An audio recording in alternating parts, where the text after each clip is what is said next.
అపోస్తలుడైన పౌలు హెబ్రీలకు రాసిన పత్రికలోని 7వ అధ్యాయంలో ఉన్న 28 వచనములు. రాజులను సంహారము చేసి తిరిగి వచ్చుచున్న అబ్రాహామును ఎవడు కలుసుకుని అతనిని ఆశీర్వదించెనో, ఎవనికి అబ్రాహాము అన్నిటిలో 10వ వంతు ఇచ్చెనో, ఆ షాలేము రాజును మహోన్నతుడగు దేవుని యాజకుడునైన మెల్కీసెదకు నిరంతరము యాజకుడుగా ఉన్నాడు. అతని పేరుకు మొదట నీతికి రాజనియు తరువాత సమాధానపు రాజనియు అర్థమిచ్చునట్టి షాలేము రాజని అర్థము. అతడు తండ్రి లేనివాడును తల్లి లేనివాడును వంశావళి లేనివాడును జీవితకాలమునకు ఆది అయినను జీవమునకు అంతమైనను లేనివాడునయుండి దేవుని కుమారుని పోలియున్నాడు. హెబ్రీలకు వ్రాసిన పత్రిక 7వ అధ్యాయము 4వ వచనము నుండి. ఇతడెంత ఘనుడో చూడుడి. మూల పురుషుడైన అబ్రాహాము అతనికి కొల్లగొన్న శ్రేష్టమైన వస్తువులలో 10వ వంతు ఇచ్చెను.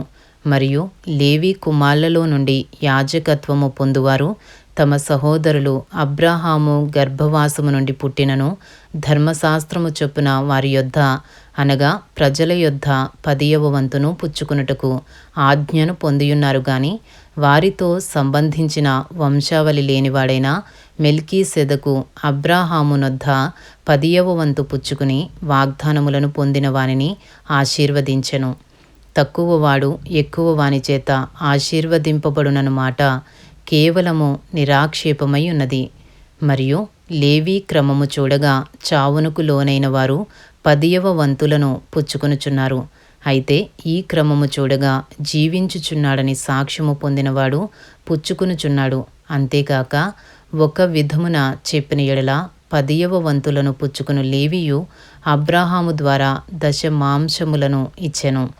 ఎలాగనగా మెల్కీసెదకు అతని పితరుని కలుసుకునినప్పుడు లేవి తన పితరుని గర్భములో ఉండెను. హెబ్రీలకు 7వ అధ్యాయము 11వ వచనము నుండి.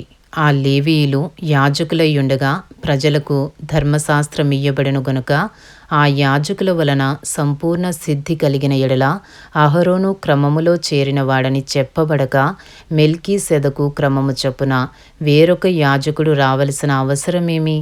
ఇదియుగాక యాజకులు మార్చబడిన ఎడల అవశ్యముగా యాజక ధర్మము సహా మార్చబడును.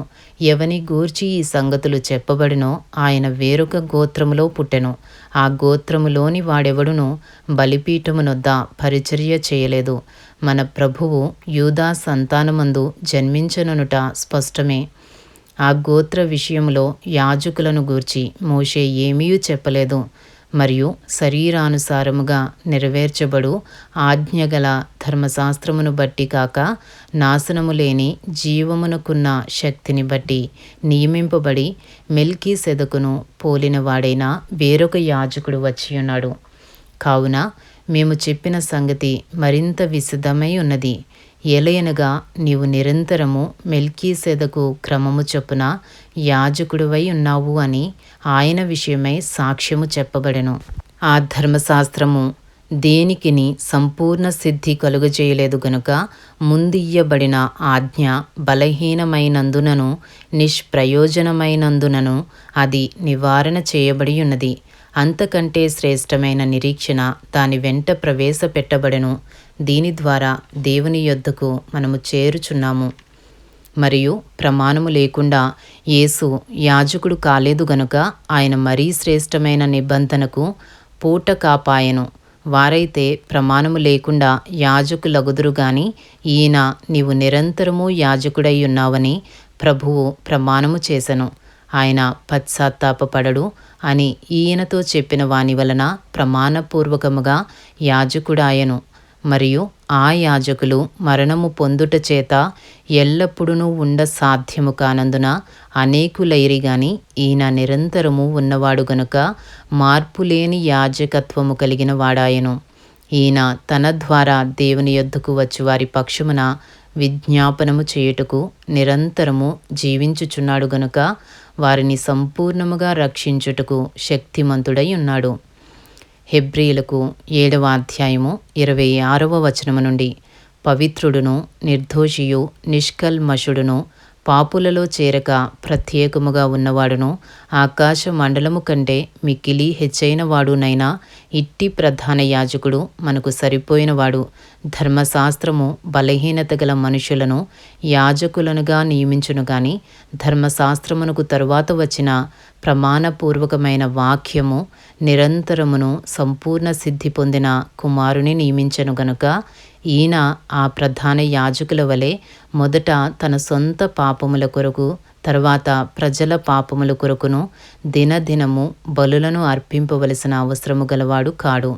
తన్ను తాను అర్పించుకున్నప్పుడు ఒక్కసారే ఈ పని చేసి ముగించెను.